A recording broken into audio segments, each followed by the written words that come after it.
Hi everybody, my name is Bob Brenton. I'm coming to you today to introduce you to what I'd like to call the Fractal Consciousness Theory of reality, or in short, the Fractal Consciousness Theory.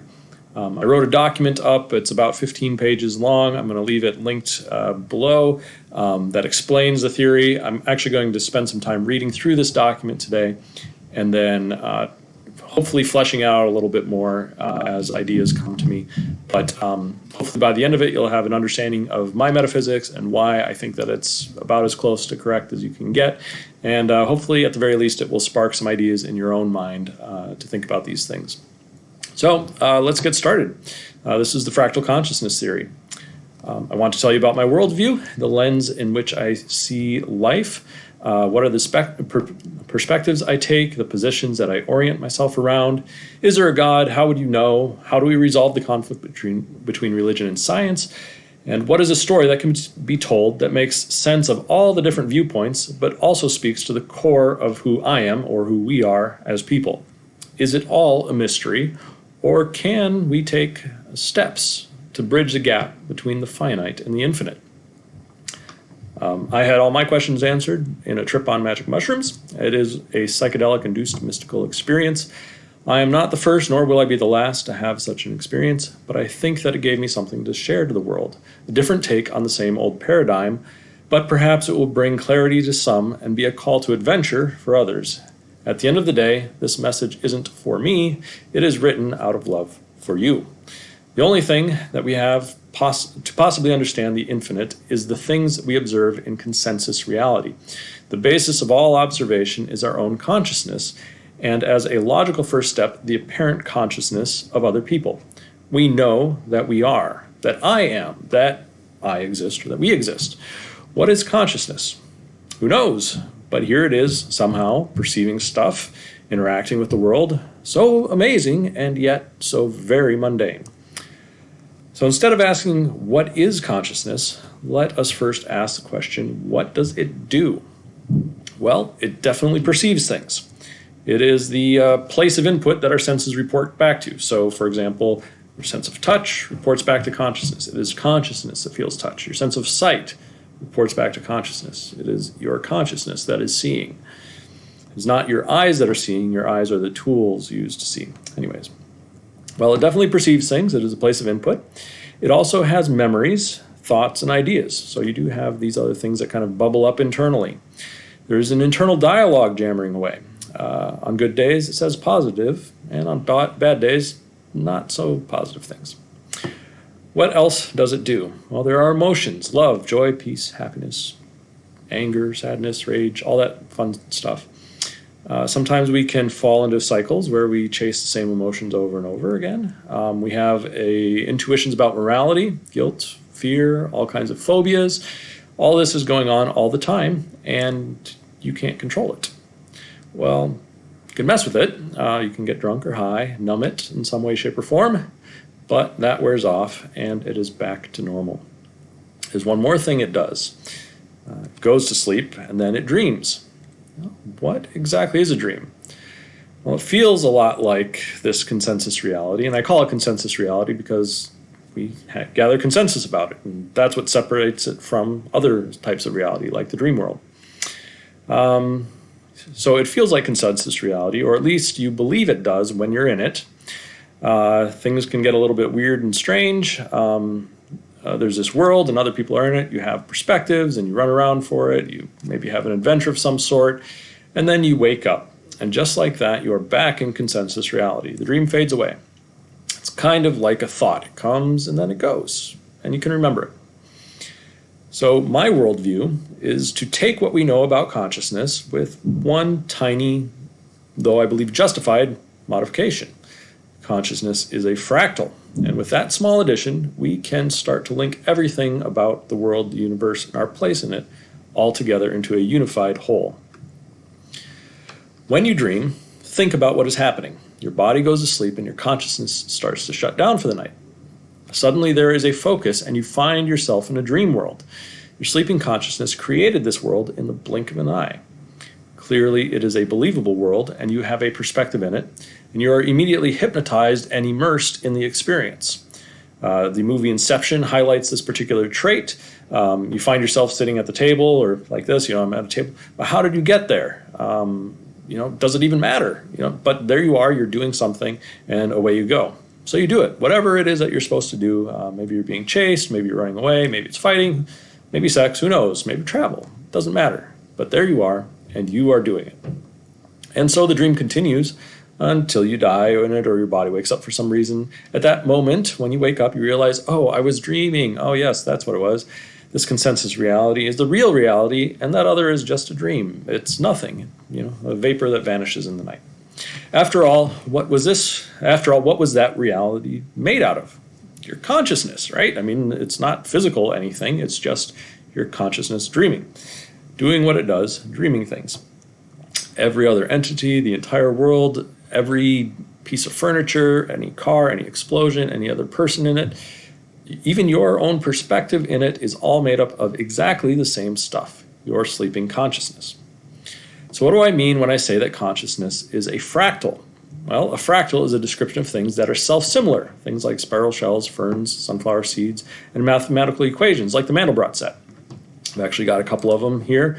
So this is the type of thing meant by a fractal where, if you look at one piece of it, you zoom in on it, it looks very similar to the whole thing. Here's another example, the spiraling of leaves. If you look at even just how a couple of them line up together, the points there are fractally of the whole thing. And of course, here's the Mandelbrot set. This is zoomed in on it. Here it is from the whole. You can see, the whole thing has a particular shape, but you can see that shape played over again here. You can see it here in different forms. And if you are to zoom down into the Mandelbrot set, you see those same shapes repeated over and over again. Like here we are quite a way down in the zoom, and you can see again, there's the whole Mandelbrot set. It's a part of itself. It is a self-similar thing. Okay, so when I say that consciousness is a fractal, I mean that our universe is the dream of a consciousness far greater than our own.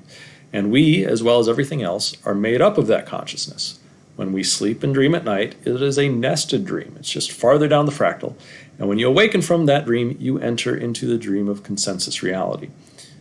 The differences are of degree, not of type. So it is a fractal consciousness. That is all that exists, one consciousness, dreaming in fractal patterns. Our universe is one of those dreams, and each of our perspectives in it is just one that cosmic consciousness, God if you will, chooses to inhabit for a while. So, again, this sounds a little bit far out, but let's press on. I dream of science. The main problem that spiritual people like myself face is the role of science in all this. This is usually pitted as a science versus religion issue, but the metaphysical perspective that I'm putting forward accounts for why science is eternally unable to find God. Imagine that you have a very vivid dream, and in that dream you found yourself in a lab. Maybe it's a physics lab or a chemistry lab, and you start doing scientific experiments in your dream. What do you think happens? Well, the dream works, just like it always does. Cars crash and break, projectiles arc, gravity exists, and if you were to use a magnifying glass or telescopes or other tools, the dreaming consciousness would generate an expected result. So you wouldn't just, use a microscope in your dream and get, black nothing. No, it would actually return some sort of a value when you looked in the microscope. So there would be an experience that you would have that would be consistent with looking at a microscope or a telescope or driving a car or whatever the case may be. Notice the problem. No matter how much science you do in your dream, you will never learn about the consciousness dreaming it. So you are stuck in the world of the dream. You can't learn about the person sleeping that's actually dreaming it all. The only thing you can learn about is the dream world. It's physics, it's chemistry, and biology. Consensus reality is like that, but on steroids. Again, this dream world is a lot more consistent than our own dreams. But again, that points to the nature of the consciousness dreaming it, not it's a difference in degree, but not in type. That's why our scientists in consensus reality can't learn about God in the conventional sense by examining the world. You'll never find God because God is the dreamer of this consensus reality dream. Yet at the same time, our consensus reality is telling us about the nature of the dreamer. So, for example, the fact that I see fractals everywhere in nature, to me, is an indication that, That's something that we can know about God by virtue of examining what's happening in nature. Science is concerned with the external and the verifiable by consensus, but the experience of divinity is internal, beyond our thoughts, to the source of the dream. So that is, in the nutshell, why we are stuck, why there is this science versus religion controversy, and why those bridges can't be built. Science is talking about the contents of the dream, and it is dependent on consensus, whereas spirituality is talking about the dreamer and is reached in an entirely different way. However, like I said before, all things, for example, the fact that we see fractals all throughout nature, point to different features of the consciousness dreaming it. Okay, quantum fields. What are you made of? Cells, and then molecules. Keep going. Molecules, atoms, protons, neutrons, electrons, lots of this quote-unquote empty space, subatomic particles, and all of that stuff is waves. Waves in what? Well, fields. Fields of what? Who knows? You can't actually observe that sort of stuff. Nothing. That's what consciousness looks like. Probability equations that say there are fields, but you can never observe one. The only thing you can see is how they affect matter, and the field itself is nothing. The same type of nothing that your dreams are made out of, consciousness. Here's the thing. So, okay, that is a large claim. I think we might be able to split fields into different things. I don't think it detracts from my overall argument, but to say that the fields are consciousness is a little bit of a stretch, and I admit that, but I think that I am pointing in the right direction, so to speak. Here's the thing. That's what you are too. Every atom that makes up your existence is made up of exactly that same stuff. There's nothing else. The entire universe is probabilistic fields waving nothing. The really neat part, that nothing collapses into something whenever consciousness, when a conscious observer needs it. It's the same thing like your dream. Your consciousness is creating something when it is needed, when there's an observer needing to observe something. Otherwise, it's just nothing. Consensus reality dream reflects God's consciousness dreaming it. How else do you communicate that the structure of reality is sustained by nothing? The big nodding off. That's a joke on the Big Bang. Modern cosmology posits a Big Bang where all the material universe comes out of a single point some 13 billion years ago. How is that functionally any different from your dream world being generated overnight? What would cosmology in your dream look like? Well, a world's worth of matter spawns in an instant, looking like it's around 13 billion years old, for most dreams anyways. Seems a little bit Big Bang-ish, yet we know the source of it, right? I mean, you're just dreaming. Perhaps cosmic consciousness, beginning a new universal dream, looks like a Big Bang from the perspective of being in the dream. Again, the theme here is nothing. All the universe is smaller than an atom. The first vibrations of probabilistic fields. So there's nothing there, all of a sudden there is something. To me, that idea is very self-consistent with the beginning of a dream. That's what it would look like from the inside. From my perspective, that's what reality is, the dream of cosmic consciousness. And everything about the dream reflects the nature of the dreamer. Hyperinflation is what the beginning of the cosmic dream looks like. The concept of time creates duration, and then the dream materializes the matter in place. So what exactly is time? In common parlance, we talk about past and future, but in experience, there is no such thing. Past is that which has become memory, and the future is that which we anticipate. But the only thing ever experienced is this infinitesimally small, eternal now. It has never been anything but that. Now is eternal. Again, this is what nothing looks like from within the dream. If you want to get more into this idea, Eckhart Tolle, The Power of Now, is a decent place to start, but many of the mystical traditions talk about being able to focus on the now as a way of reaching the divine. And yeah, I believe that this is what eternity is. We are stuck in this now, this infinitesimal sliver that instantly becomes both past and anticipated future. It just kind of coalesces in a blink of an eye, even less than that, because again, those things have duration. Everything has duration, but we exist on that thing that is durationless. I dream of brains. There is certainly a correlation between brains and our experience of consciousness, but modern science has that correlation confused. It assumes that brains produce consciousness. After all, destroy a brain and the entity stops being conscious. I mean, seems fairly obvious, right? Under this fractal consciousness idea, it is not brains producing consciousness, but they are a second-person perspective of the point of awareness in 3 dimensions. Okay. The person to look at for this is Bernard Castra. I actually talk about him a little bit later here, but it is an issue of perspective. So, my perspective as a person is somewhere behind my eyes, in my head. That is where my awareness is centered. I never experience an eye, though, or an ear or brain. What I experience is qualia: sight, smell, taste, touch, all those things. Emotions, those are the things that I experience. I don't experience an eye.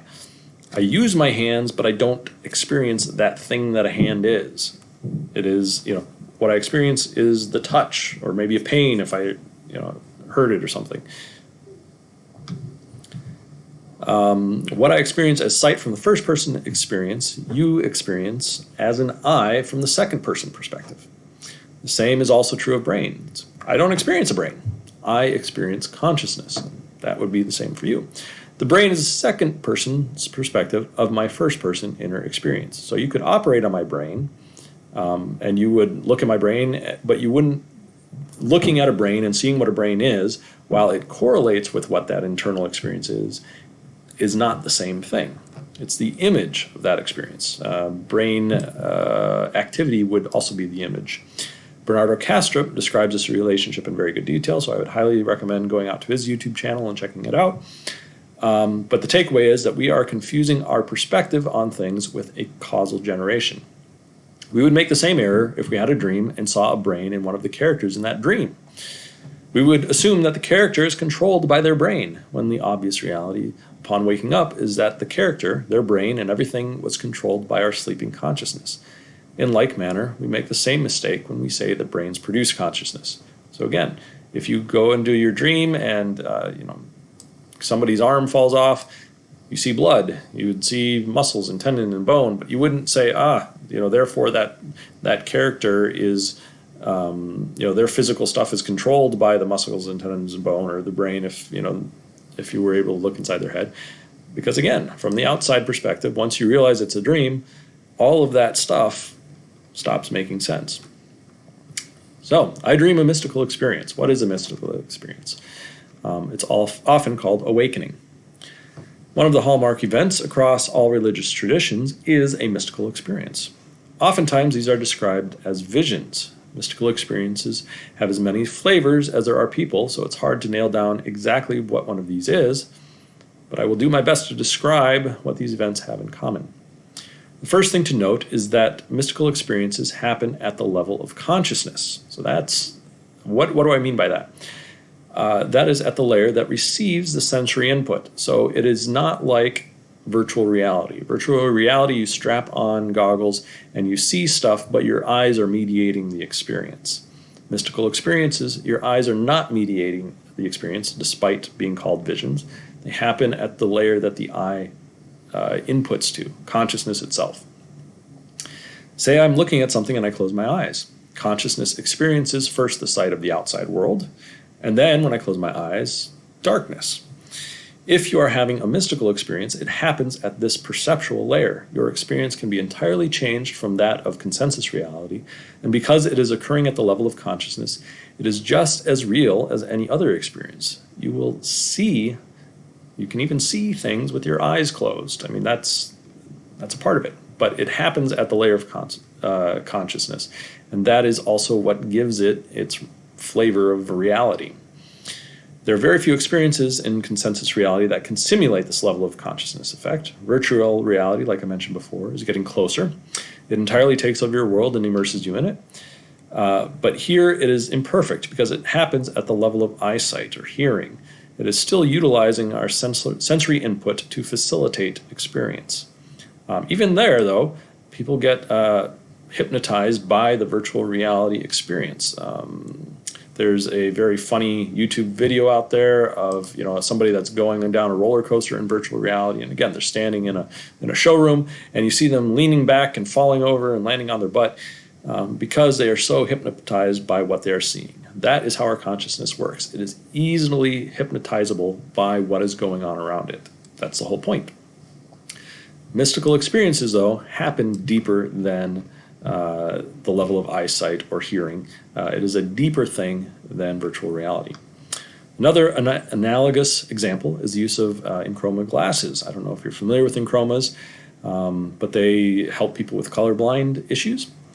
Not everybody, but typically male red-green color blindness. Anyways, all of a sudden, the person gets the direct experiential knowledge that previously unperceived colors exist. They have been awakened to a deeper, previously unseen truth about reality. Enchroma glasses still use the sensory input of your eyes, but compensate for a defect. The result is seeing new colors at the level of perception, which is why the experience is so emotionally powerful. Oftentimes, if you watch these videos, you will see the person who's having the experience crying. And it is a very odd experience. It's actually very similar to a psychedelic trip in many ways, where your consciousness is suddenly perceiving something completely foreign, at least foreign as far as we can remember. And so to have that experience, it's like, oh my goodness, the world is different than what I thought it was. How could putting on this one little pair of glasses suddenly change my perspective entirely? Now, regular glasses do that with people that are blind, but most people, when they are, if they suffer from short-sightedness or something, when they open their eyes, they see a blurriness, and they say, aha, there's something wrong with my eyes. And so they put the glasses on, and then all of a sudden it's like, okay, now I can make out what's going on. It's that same sort of a change, though, because it actually changes what your consciousness is experiencing. The Enchroma, though, being a color thing, is a little bit, it's a newer thing, and as a result, too, can be very powerful, because it's like, what does it mean to see a new color? Like, that itself is a very strange idea. An actual mystical experience is a lot like one of these Enchroma glasses experiences or virtual reality, except consensus reality is placed with other entities, visions of angelic or demonic realms, ever-changing fractal patterns, and other unimaginable experiences. I actually really like Sam Harris's quote on this. He had a mystical experience 3 months ago or so, and he said it was something like, imagine, if I told you to take your left hand and put it in your right pocket, and you could pull out the Andromeda galaxy. Like, that's how close this stuff is. It happens at the layer of consciousness. It is not like you are going someplace to see it. It's not like you're looking far off. It is the nearest thing possible to you. It is that which you are, and all of a sudden it is taken over and it is completely alien. That's why it's so amazing. There's one other quality about mystical experiences that give it that extra significance. It feels more real than consensus reality. The best way to describe it is the difference in feeling between your dreams and consensus reality. Just like you can tell that consensus reality is real in comparison to a dream, so there's like a feeling that you get while you're in a dream, and you're like, oh, maybe this isn't quite right. Why? That seems a little bit odd. What's going on here? And then you wake up and you're like, oh, yes, this feels far more real than whatever it was that I'm dreaming. Just like you can tell that there's a difference between reality and dream reality, in the same manner, but to a greater degree, which is another odd thing about these things, mystical experience feels more real than consensus reality. So even in the midst of all these fractal things and alien creatures and, dimensions flying by you and all the strangeness of a mystical experience, it feels more real than what this is, what we agree on in consensus reality. This is why mystical experiences have the name awakening. You are waking up out of this consensus stream into the realms that construct this stream. These realms are higher up the fractal consciousness, and as with all fractals, there is the entirely united perspective of being one. So that is our branch into divinity, to religion, to theology, all that fun stuff. God is one. That is what is being taught.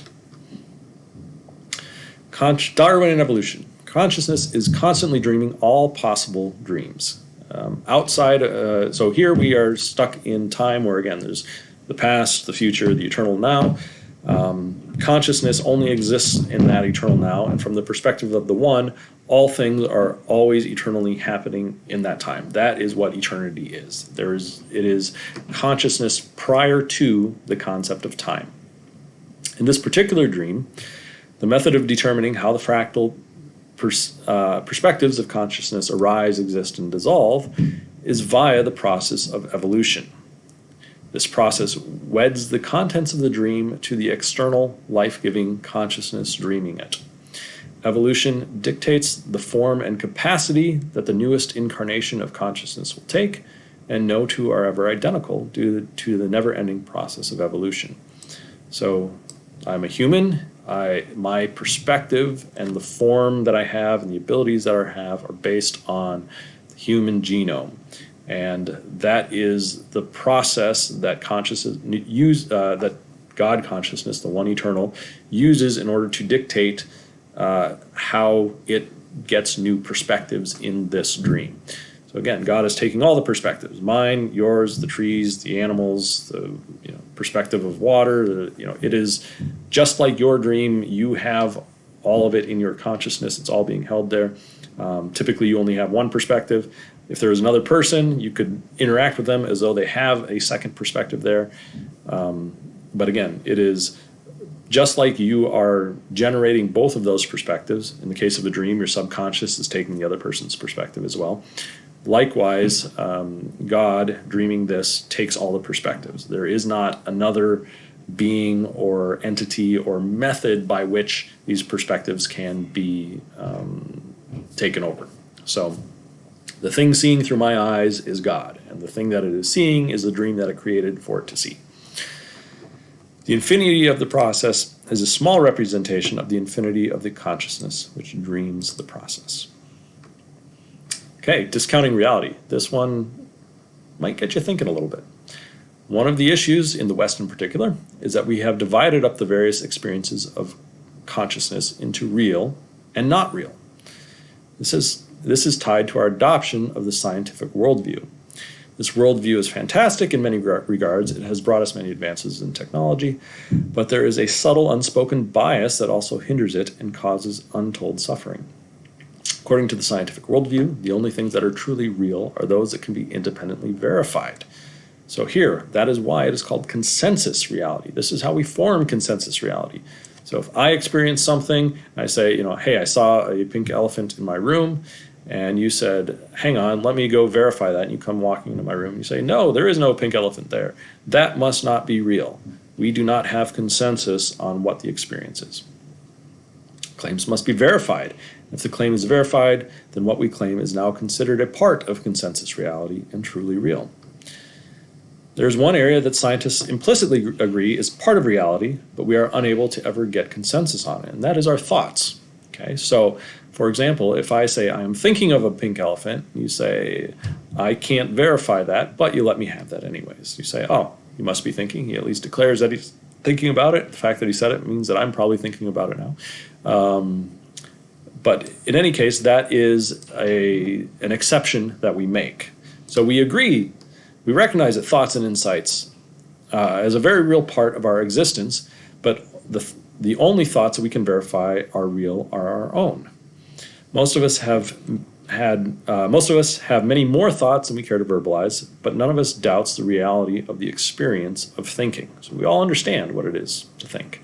We assume other people do. There are many experiences in consciousness that we do discount. The main two categories are dreams and hallucinations. This discounting begins at a very early age.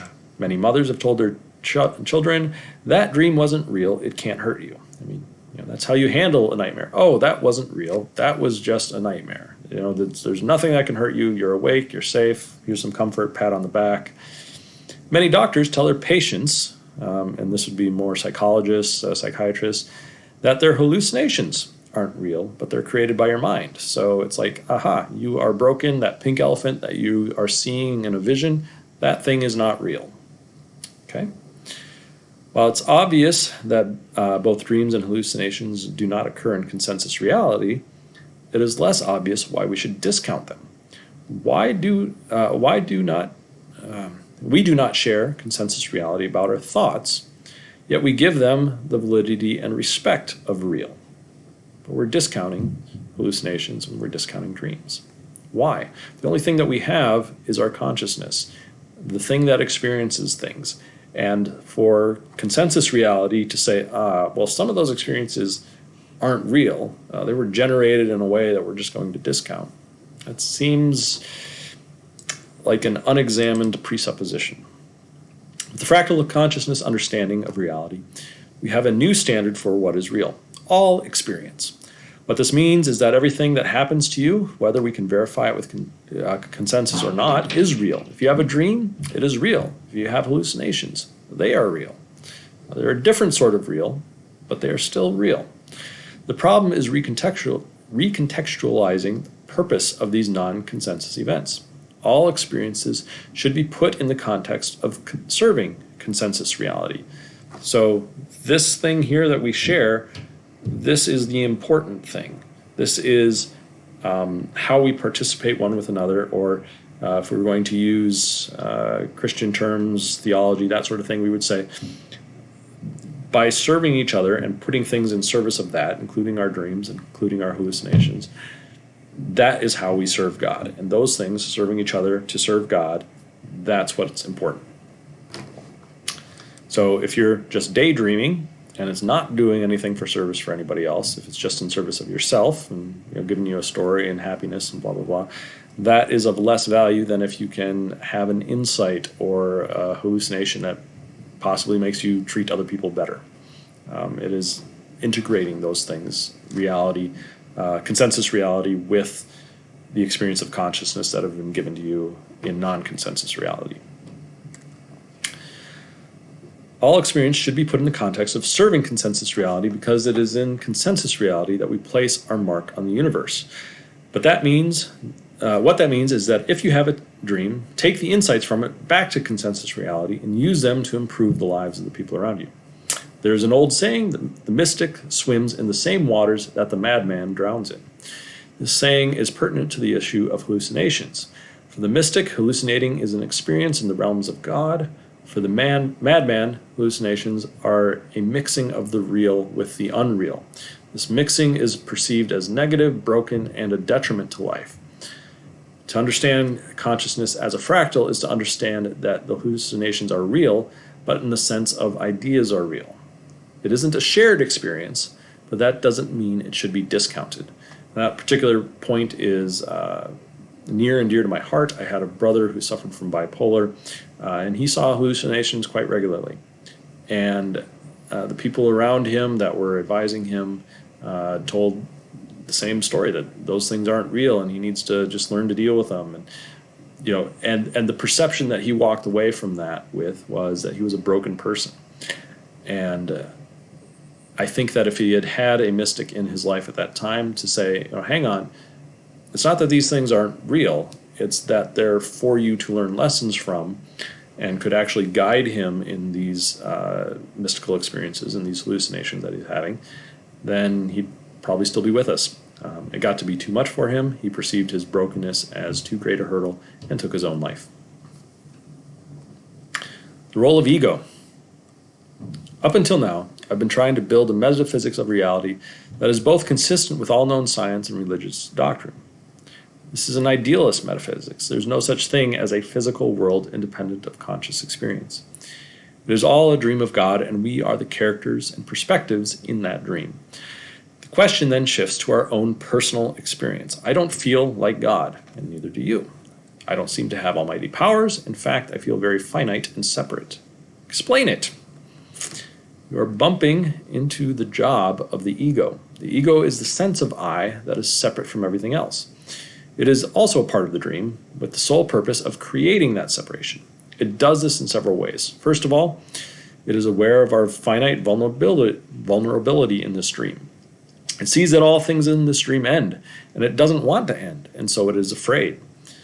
This is the mortal wound that we all suffer at the early age in childhood, the end of innocence. In the Bible, this is the story. The story of the ego is laid out in Adam and Eve's fall. What Adam and Eve gained in knowledge was their separateness from everything else, and they were afraid and they hid. So animals do not suffer from this. Animals do not have ego, at least most of them, in the same way that we do. Many of them still have elements of fear that they act out of in response, so small egos, but they don't have that sense of separateness necessarily from everything else. A fish doesn't know that it is fish and there's water out there. A fish just swims through water, and it sees fish and water as the same thing with the perspective shifting through it. What Adam and Eve gained in knowledge was that their separation from everything else, and they were afraid and hid. Instead of reality providing, as it does for the animals, without labor, our fear causes us to plan and farm, reframing the rest of creation as something to contend with. This is also, the past and future as concepts creep in here. We ignore the eternal now and instead get caught up in our worries about the future, what's going to happen, or regrets about the past. I did something wrong or incorrect or should have done it differently. The separation has benefits. We learn to plant and harvest, and we have dominion over our environment. Other creatures don't have this perspective. They live at one with their environment without worry or care from birth to death, with never a fear or concern. By having fear, we also gain the ability to manipulate in meaningful ways. We have agency that transcends our animal programming. The same ego that causes us to see ourselves as distinct from the rest of creation is the same ego that gave us foresight in the future to plan and create and bend reality to our will. The problem is that we become identified with our ego. So this separation that the ego causes is a good thing. That is what allows us to interact with the dream. However, we should not be identified with that separation. This identification shackles us with worries and fears constantly. We begin to act out in accordance with those fears instead of in alignment with the dreamer of the dream. For example, we are tempted to lie, cheat, or steal because our ego is fearful of lacking resources for survival. But this is not our essence. Our essence is the same consciousness that as everything else this consensus reality dream is made out of, God's dream. If a particular form in the dream dies, nothing truly happens. In fact, that is how the dream is designed, as a constant flow of birth, life, death, a recycling of the contents, and new fractal bends in consciousness, new perspectives always being taken. The proper role of ego is to keep us alive, but we need to separate our identity from it and place our identity back with God, back with the consciousness that we are a part of. In religious terms, this is becoming a child of God. And as we exercise minimizing the control of our ego in our own lives, we are more clearly able to see how it controls other people in their lives. So this is the point of morality, to exercise dominion over our own ego. So instead of giving into that temptation to steal something, we put that aside and we say, you know what? I will survive anyways. I will be provided for by the consciousness dreaming it all. I don't have to worry about that sort of stuff. And that is how we diminish the effects of our ego. The ego is associated with the default mode network in the brain. This network can be switched off, and when it is, the person experiences an expansion of consciousness and oneness with all creation. This is roughly what psychedelics do. This is what all mystical experiences do. They temporarily switch off that default mode network in the brain. This is exactly what we would expect if consciousness is indeed a fractal. The ego is the bend in the fractal, which allows us to experience what is immediately around us without letting us see the entire hierarchy supporting our existence. So when we think back internally and examine our consciousness, the thing that keeps us kind of trapped in our own heads is the ego. If you have a full-blown mystical experience, it truly feels like you are dying. That's why it is called an ego death. This is because the thing you are identified with, the ego, is being shut down. The ego experiences this as death. After all, failure usually means the death of the organism, and ego is there to prevent that. This comes with all sorts of negative emotion. Instead of truly dying, though, our consciousness experiences this as a relaxation into the infinite possibility. So there's the experience of the void, which is the infinite possibility that many people have had. There's a memory of having done this before and a return to source. Because again, all consciousness is one consciousness. That's why you have that memory. When you take psychedelics, even for the first time, there's this feeling that, oh, I am going home, I am going back someplace I have been before, I have done this before, I have a memory. It's very difficult to explain. It doesn't make a whole lot of sense until you put it in this sort of metaphysics. There is an expansion of the limits of there is expansion as the limits of form are transcended. So your body disappears or goes away or blends in with everything else, and your consciousness expands. All right, on to inducing a mystical experience. There are many methods of inducing a mystical experience, and no two are quite the same. I've given them a few names due to the prominent people who have had experiences that way. Many of these are written about in wisdom literature around the world. So the first is the Buddha method, meditation. There are many different meditation practices, and each one works differently for the person practicing it. For the sake of brevity, I'm lumping them all together, but there are common themes. Some methods involve focusing on one thing, breath, flame, mantra, etc. Some are non-directed and don't focus on anything in particular. The Jesus method, wandering in the desert for 40 days and 40 nights. This one is named after Jesus' excursion in the beginning of his ministry. He wandered off for a time, after which he was tempted by the devil. Once you experience union with the divine through a mystical experience, being offered a kingdom on this earth is pretty small, because you start realizing that the entire thing is made out of this one thing, consciousness, like a dream. Indeed, the proper reply is, all things already belong to me, which is the state of mind one has when you realize that you are both the dreamer and also a particular perspective in the dream. The John the Baptist method, drowning. One of the ways to convince the ego that it is dying is to begin the process of killing the body. Many people have near-death experiences, and drowning someone is a, relatively speaking, easy way to induce a near-death experience while still maintaining some semblance of control over the situation and having the option of reviving them. Usually you pass out after 30 seconds without breathing air, but have until around 5 minutes where you can be resuscitated without brain damage. This difference provides a window for a mystical experience. There's the Apostle Paul method, out of the blue. There are many saints who have had mystical experiences that are not predicated on any particular method of induction, but instead have won unexpectedly. Eckhart Tolle, again, is another modern example of someone who has had one in this method. The Stanislav Grof method, holotropic breathwork. Breathing in certain rhythmic ways can induce a mystical experience. This takes some training and physical fortitude, but we are only one breath away from the divine. There is a reason spirit and breath are synonymous in religious literature. A person trained in the appropriate methods of breathing can enter into the same dimensions of reality where the divine hides. It's the same that all these mystical experiences go to. It's the same place. There's a shamanistic method, ingesting a psychedelic. Psychedelics inhibit brain activity in the default mode network, and as a result can reliably induce mystical experiences, especially at higher doses.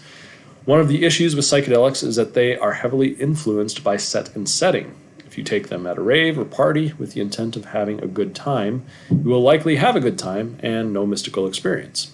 However, if you take them in a therapeutic setting with the intent of doing serious introspection or understanding reality, then they are quite able to deliver a mystical experience.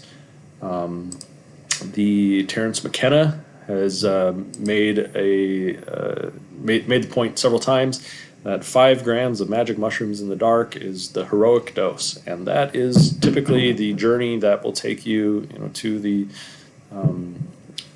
to meet the divine or these other sorts of entities. And again, when you're in it, you can also have this realization that, oh, I took something. All this is happening at the level of my consciousness. So yeah, they're definitely. That's probably the easiest method today, especially with the wide availability of several different types of psychedelics, and probably going to be legalized here soon, which is a good thing in my opinion. But that would be the method that I would pursue nowadays. Of all the methods of inducing a mystical experience, psychedelics are by far the most common today. As the word of these substances spread, the legality changes, this will become an even more common method for humans. Dream of God. I dropped the I because that's a part of this whole thing, is that there is no I. The three omnis, so omniscient, omnipotent, and omnipresent. The major religions of the world, all of them have these doctrines about the nature of God. The ones that often recur as puzzling to people are those three, the three omnis. Think deeply now about your dreams. Your consciousness is busy dreaming them. By definition, you are all-knowing. There's nothing that happens in the dream without your consciousness being aware of it. You are omnipotent. You are all-powerful. If you become a lucid dreamer, this becomes even more obvious.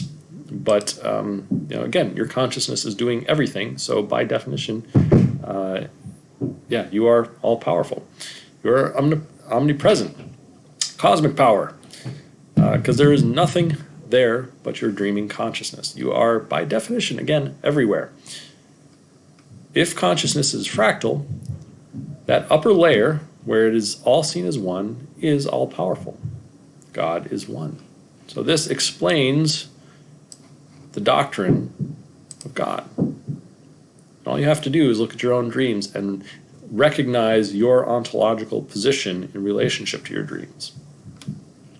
God is incorporeal. Exactly what form does your sleeping consciousness take? All of them. And none of them. Again, you're sleeping. It's consciousness. Consciousness doesn't have form. God is transcendent outside space and time. Have you ever noticed that some dreams distort time? Your sleeping consciousness is certainly transcendent to the universe that it is dreaming. Then there is the other form of sleep, that dreamless sleep, in which time ceases to be as far as your direct experience is concerned. So you have experienced transcendence. I am not God. And you are starting to see. What happens to you?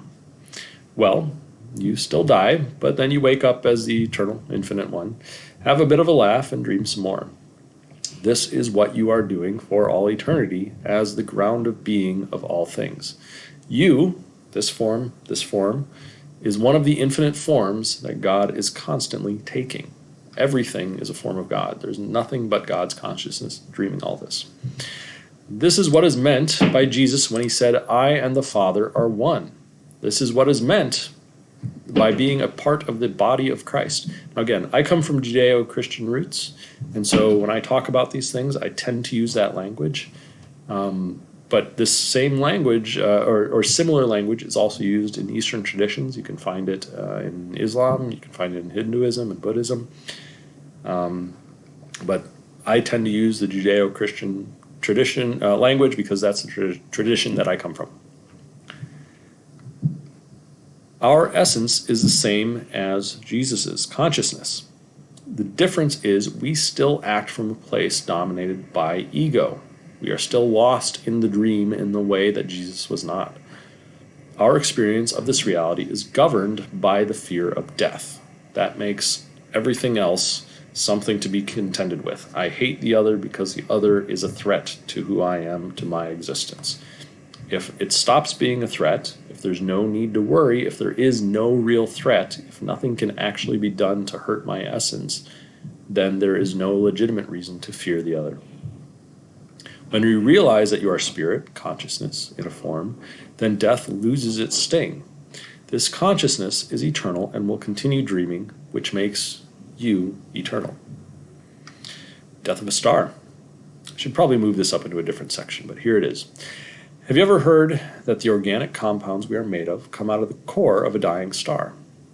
That's where all the heavy metals are forged. Just think of that. The same atoms being recycled over and over and over. First a star, then some dirt, then a planet, and finally into a human. Usually there's, plants, maybe a cow in between, but you eat it, and then that same stuff, those same exact atoms become you. For a time, until the cells that you were living in can't support you, and you give them back. Reality mirrors God. It is the one God taking all the forms, the same consciousness condensing itself into new garments.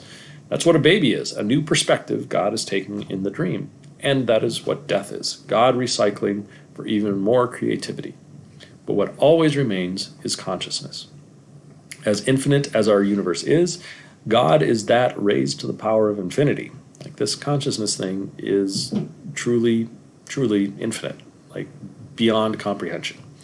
Consciousness, being the only thing in existence, has unlimited power. In the same sense that our imagination is infinite, so much greater is the imagination of a consciousness that dreams this universe. So there are some infinities that are bigger than others, and God, the topmost, is, you can't even come close. Can't comprehend it. Beyond ridiculous. But you are a fractal part of that, so that's good. Atman is Brahman, and thou art that. This is one of the Buddhist teachings, I believe. Just like your sleeping consciousness cannot be separate from the world it dreamed, so too is this universe not separate at all from God's consciousness. Your dream world is entirely dependent on your sleeping consciousness. You can't separate the two. For every character in the dream, every physical object, all 100% of it is made of exactly the same stuff, your sleeping consciousness. Atman, the dream world, is Brahman, the dreaming consciousness, and you are that. God becomes lucid. Lucid dreaming is one of my favorite topics. I think it's fascinating, and it really provides some excellent insight into this whole fractal consciousness theory. Lucid dreaming is a unique way of experiencing a dream. What happens is you wake up while still in the dream, recognize that it is a dream, and start to have control over it. In other words, you realize, I'm both the dreamer and in the dream. The same thing can happen in our consensus reality. People start saying things like, I am the Son of God, and I and the Father are one. They write scriptures like, God is the ground and source of all being. These events are preceded by a mystical experience, a sudden dramatic insight into the nature of reality. As these forms wake up, they write down what they have seen and try to replicate the steps for others to follow. This is the essence of the Gospels and the source of the phrase, divinely inspired. So, if you have a mystical experience and you wake up and you see yourself as both in the dream and the dreamer of it, a fractal emanation of the same thing, if you fully understand what it means to be made in the image of God, which is one of those Judeo-Christian teachings about the nature of humans, then at that point, that's what the awakening is, and off you go. Reality checks. One of the techniques for becoming a lucid dreamer is a reality check. Basically, you start a habit like pulling your finger that you do during a normal waking day in consensus reality. The hope is that you remember to do so in your dreams, and then something about it doesn't feel right, triggering you into a lucid dream. So the common one, pulling your finger, you start doing this, 10, 15, 20 times a day, something like that. Whenever you're thinking about it, you're like, okay, pull your finger. And then sometime when you go to sleep at night, you think, okay, I'm going to try to lucid dream.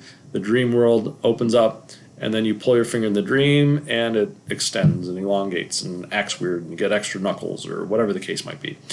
And that is what triggers your mind to say, oh, I am in a dream. Then you're a lucid dreamer. At that point, you can usually start to manipulate reality.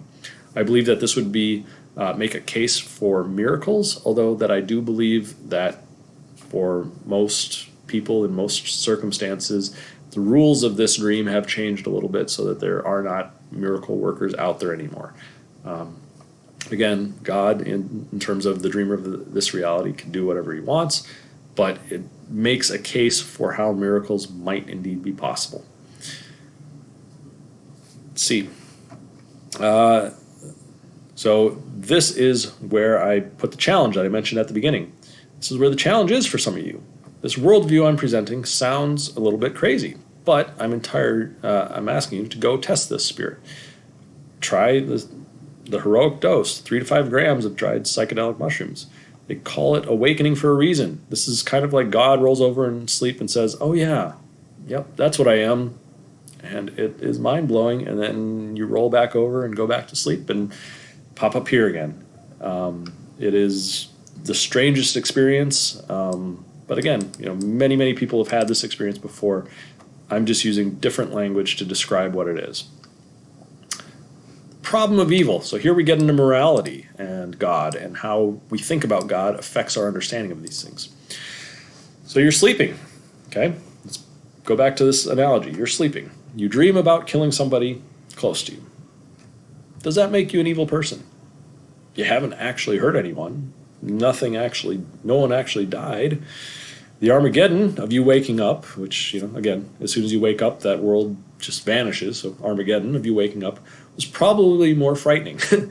The same is true of this universe in relation to God. Whatever happens to the characters that make up consensus reality has no bearing on the God dreaming it. Just like you are not evil if you do evil things in your dream, God is not evil when evil things happen in this dream. Yes, the suffering is real from a relative sense in consensus reality, but it is a consciousness all the way down, and that is eternal and loving and cannot be harmed. So, when somebody dies, their consciousness leaves, it's not gone. That thing cannot be hurt. Therefore, whatever you did to that body, as evil as it might be from a relative position, is not evil from an eternal position. Because reality is a fractal consciousness, it is all God experiencing God in infinite forms. And the concept of good and evil actually stop making sense. God loves all the parts of his creation, just like the author of a movie can love both the hero and the villain. Both are a product of the creative mind, and both are necessary for the other to exist. You cannot have heroes without villains. And the creator of, say, a movie that's violent and has heroes and has villains, and they're fighting each other and they're killing each other, and horrible and evil things are happening in the context of the movie. The creator of those things, the one that envisioned it and dreamed it, is not an evil person for having dreamed and envisioned and created the script and induced the actors to act. In like manner, whatever happens at this level in consensus reality, as real as it seems, again, it's still part of this dream, and so the problem of evil disappears. The Bible touches on this teaching with the second verse of Timothy 2:20 and 21.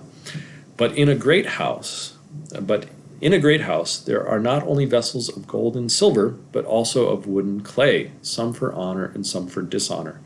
Therefore, if anyone cleanses himself for the latter, to be a vessel of gold and silver, he will be a vessel for honor, sanctified and useful for the master, prepared for every good work. So that gets into what our role is. It's to minimize that ego, to cleanse ourselves, and therefore become a vessel of gold and silver. But you don't have to do that. You can choose the route of the villain, and many, many people do, and their job is to be the vessel for wood and clay. That's what they are. They are the form of God that is taking up the wood and in the form of wood and clay, so to speak. Both vessels are part of the story. Gold and silver are known to be so in contrast with wood and clay. If there was only ever gold and silver, then you wouldn't have something less valuable to value against it. So you need them both. You need the villain in order for the hero to be a hero. You need the hero in order for the villain to be the villain. Otherwise, it's just mediocrity and nothing's happening. God is playing all the parts. However, we as fractal pieces of consciousness also play a part in determining the type of vessel we are going to play. Is there an afterlife? With this understanding, the Fractal Consciousness Theory, everything that is, was, or ever will be is an appearance in consciousness. One of the things consciousness can do is remember things. Just as we have an apparent physical body right now, so too can we be remembered. I like the word there, remember, as in like re-put together, into new bodies. Whether or not that happens, it is up to the desires of cosmic consciousness. Judeo-Christian teaching says that we get new bodies. All right. If we don't, that's okay, because it's all consciousness deciding whatever it wants to do. Since we are that, a fractal bend in cosmic consciousness, our being can never die. It just changes forms. It is entirely possible that there is a continuation of memory between this life and the next life, but more importantly, our being is eternal. So whether or not I remember, I don't really care, but it is the consciousness, that internal thing that is forever. So there are plenty of other competing metaphysics. There's two main branches of metaphysics, idealism and materialism. The branch being explored here is purely idealistic metaphysics, rejecting matter as anything but the contents of a dream of consciousness. Here are a few of the problems that many different metaphysical ideas run into and why the fractal consciousness idea overcomes them. Materialism. The philosophy of materialism supposes that nothing exists except for matter. This particular view has many problems, like where does matter come from and the hard problem of consciousness. It seems to break down when we examine the world of quantum fields. Materialism ultimately tries to reduce mental states and consciousness itself to material interactions. Your perceptions of you exist due to particles interacting in particular ways. So if we get the right particles together and put them, shake them up just right, then voila, you have qualia and experience and all that fun stuff. I do not believe that we can adequately bridge the gap between bumping particles and conscious experience. Materialists have not demonstrated how we can get from the mechanics of material universe we observe to qualia like love, memory, and sensory experience. Pantheism. Pantheism subscribes to the idea that reality is equal to God. Fractal consciousness would reject this due to the issues of discounting reality. So determine, what is reality? Consensus reality? If that's it, then you're too small already. Because everybody has internal stuff going on. You've got hallucinations and visions and thoughts and ideas and all that fun stuff. So pantheism, would it reject that or not? I don't know. I haven't heard pantheists talk about it. If God is consciousness, then there are infinite dreams that are outside the scope of our universe, just as there are infinite ideas we might have that never are manifested in reality. So I can, again, dream about pink elephants. They might never happen. Plus, there are experiences of non-dual no-thingness that people can have, which are so far outside the realm of consensus reality that pantheism seems too small. Some infinities are indeed greater than others. I have heard that the Sonoran desert toad, 5-MeO-DMT, is the main psychedelic that it produces.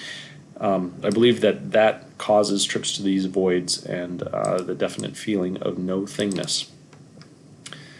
Dualism. The philosophy of dualism supposes that mental phenomena are non-physical, but that the physical realm still actually exists as something independent of mind. This adequately explains phenomena like death, where the mind seems to leave the body, but it does not explain dreams without resorting to discounting them. So dualism is kind of like halfway between, it's still in the materialist realm as far as I see it. I think it just has problems. Simulation theory. This is a popular one today. I believe Elon Musk is a proponent of it, as is Scott Adams, who I really enjoy their work, both of them, but I think on this particular metaphysical idea, they're incorrect.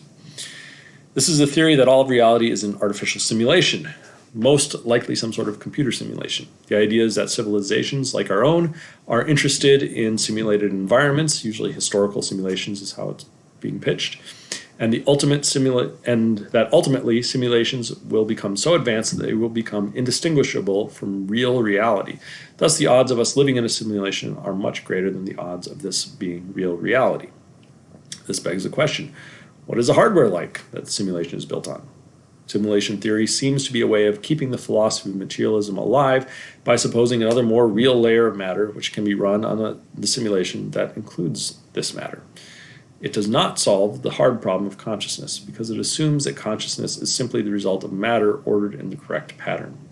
Simulation theory also has the issue of discounting mystical experiences and other non-ordinary states of consciousness. Idealism. So this is what the fractal consciousness theory is a part of. Idealism argues that the universe is ultimately founded on something mental, mind, spirit, reason, will, to the exclusion of a real physical reality. Physical reality is an appearance in mind. While I agree with idealism, there are some branches of idealism, some thoughts within the idealist camp, that can cause problems, which I believe the fractal consciousness theory resolves. One of the big ones is solipsism. Solipsism is the idea that the only thing we know for sure is our own minds, and then assumes that other minds might not exist. So I know what's going on inside my head. I can't have any definitive proof of anybody else's. This is considered the, like one of those preeminent problems that nobody can really get around. The usual formation of solipsism is that I alone am able to think, reason, etc., and that everything else is an apparition in my consciousness. The fractal consciousness theory would suggest that solipsism is half correct. At one level, all consciousness is one consciousness, but the error in solipsism is denying the fractal existence of other conscious beings within this shared consensus reality. Given that consciousness is infinite and eternal, it makes no sense to believe that the particular incarnation that is me makes up the only incarnation. So, solipsism does not explain the unitive experiences in altered states of consciousness. There's also, people have had experiences of telepathy and that sort of things as well, so solipsism would have no answer to those sorts of experiences, which is discounting reality. Unity requires there to be something else to unify with. While I agree that all things share the same ground of being, there is still a separateness that can be overcome. This is akin to ascending up the fractal hierarchy. In short, solipsism postulates one consciousness and one mind. Fractal consciousness postulates one consciousness and infinite minds. Non-duality. Fractal consciousness theory is an attempt at explaining non-duality in a way that makes sense to those outside the traditional spiritual seeker community. My focus is, again, more on those that are in the Judeo-Christian worldview. It is a non-dual teaching.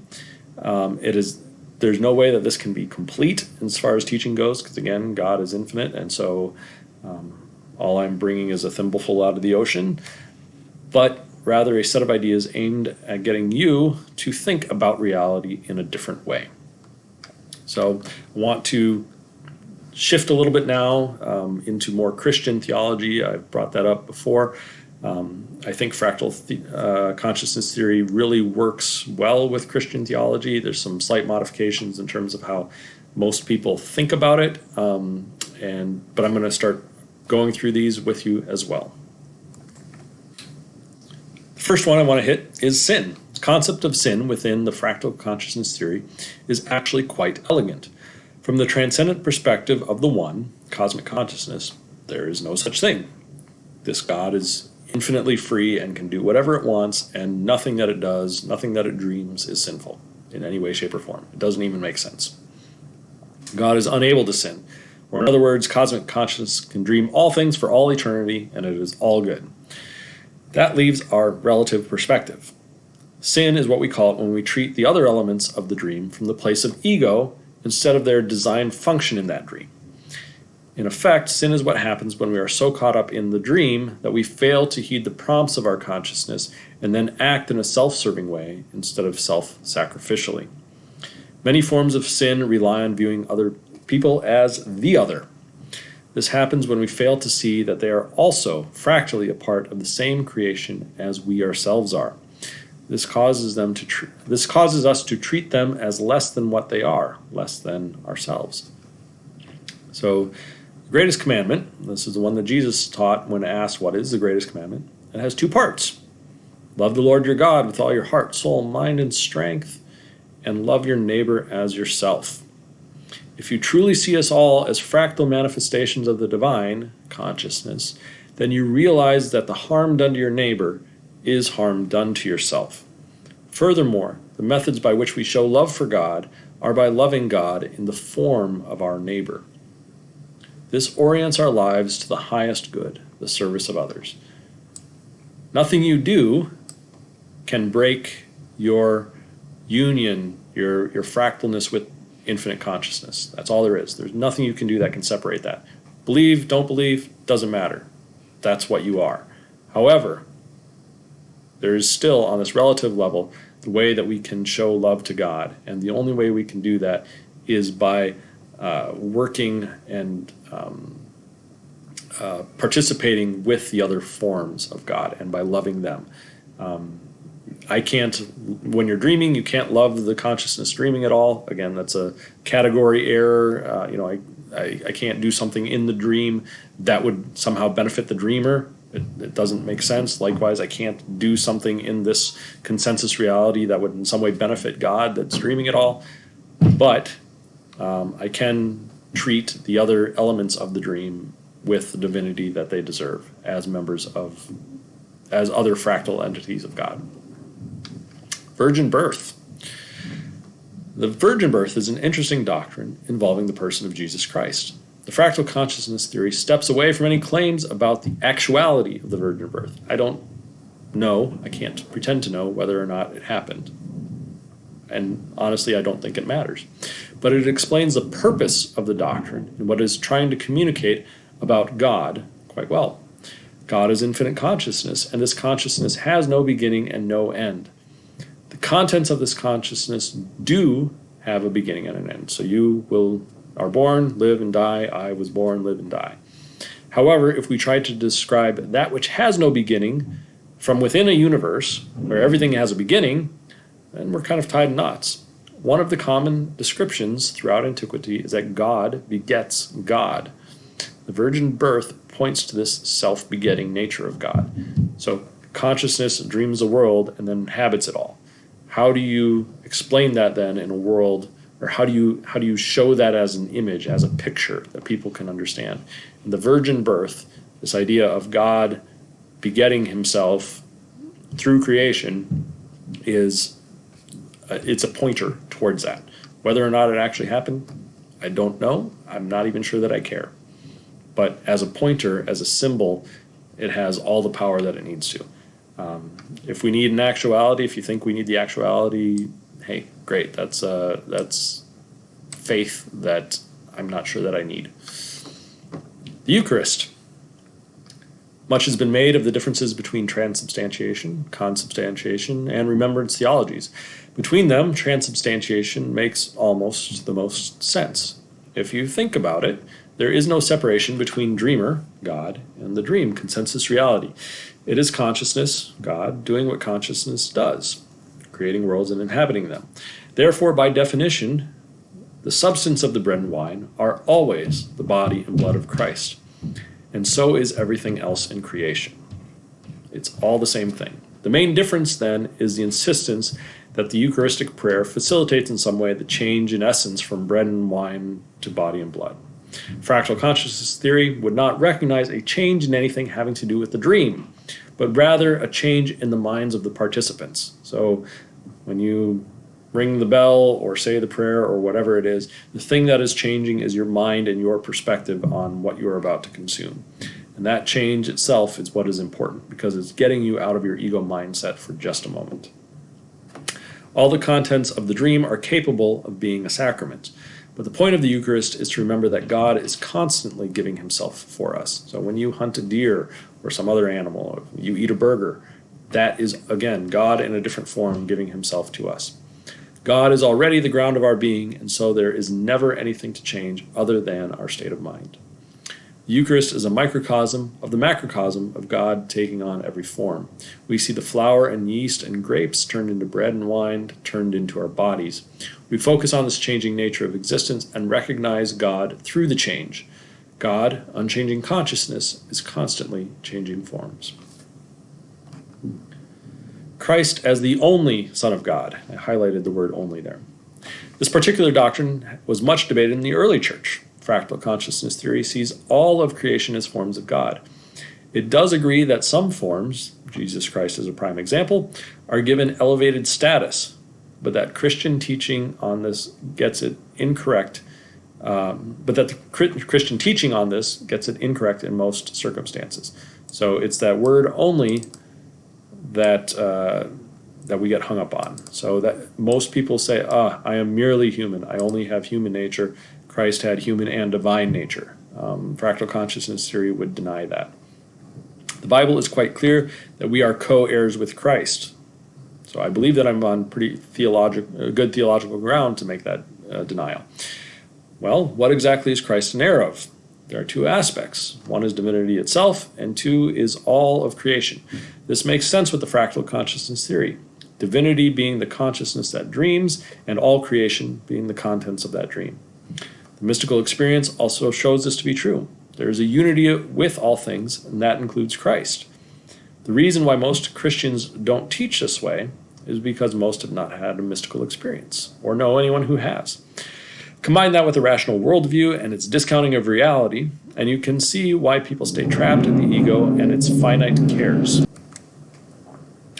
Forgive me, I have a young child who is learning to walk, pushing furniture around. Anyways, combine that with the rational worldview and its discounting of reality, you can see why people stay trapped in the ego and its finite cares and miss the states of consciousness that alleviate those concerns. Salvation. Given that the essence of everything is already one and the same, consciousness, everything is already saved. However, most people do not recognize this, and so remain trapped by the ego and its fears, concerns, angers, struggles, suffering with the material world. To be saved is to experience the eternality of our consciousness. But whether you do or do not in this life is irrelevant. The essence is still saved, even if it is unrecognized. So, yeah, salvation is more a state of mind. I agree with the idea then of once saved, always saved, but that always comes after some sort of a mystical experience and recognition that we are sharing in the same ground of being, consciousness that everything else is. Heaven and hell. God can and does dream all realms, and all realms are populated with entities that are forms of God. Heavenly realms are when those entities feel connected with one another, looking out for each other and participating in their respective existences with an attitude of service to others and in alignment with the telos of their realm.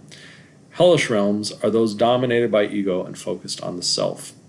Forms here are aligned with themselves. They fail to see that harming others is harming themselves. Thus they create hell around them. Both heaven and hell exist for the glory of God, as consciousness is free to experience all things without blemish or harm done. So, we even see this in our own world where heaven and hell is created around people. It is not their circumstances that create heaven or hell. It is their attitude to those circumstances. One of my favorite philosophers was Diogenes. He was known for being poor, living down by the river in a cave or in a barrel or something like that. And he had not a care in the world, even though his poverty was maximal. There's a story where he would sip water from the river using a cup or a plate, and he saw some poor boy that was doing the same, but with his hands. And he cast the cup away, saying, if the boy can do it with only his hands, I don't need the cup. And so he drank that way from then on. And yet, he enjoyed being Diogenes. Alexander the Great came to him at one point, and he declared in front of Alexander the Great, who was the richest, most powerful human at that time, and said that he would have preferred to have been Diogenes. It is all about perspective. Final thoughts. I hope that the reader, or in this case listener of this work, finds some insights in it. I hope that you find that suffering decreases as you open up to the spark of the divine that animates us all. I hope that the more curious among you take the next step and test these ideas by seeking out a mystical experience. My recommendation again is a psychedelic experience done in a therapeutic setting.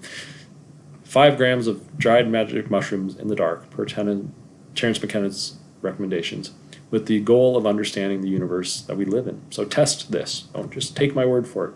Test it. Beyond that, I hope that as more and more people awaken to this true nature of reality, that we experience the second coming of Christ.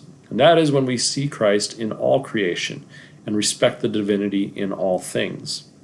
At that point, we will reach a tipping point where the spiritual experiences are so widespread and accepted that no culture on earth will go back to the ignorance of ego run wild, which is what our current culture is based on.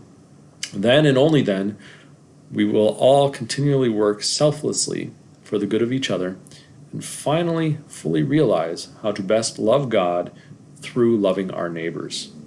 To me, that is the second coming. From one form to another, this is Bob Brenton. Thank you for listening to this. I hope that you find it insightful and get some insights out of it. Have a good day.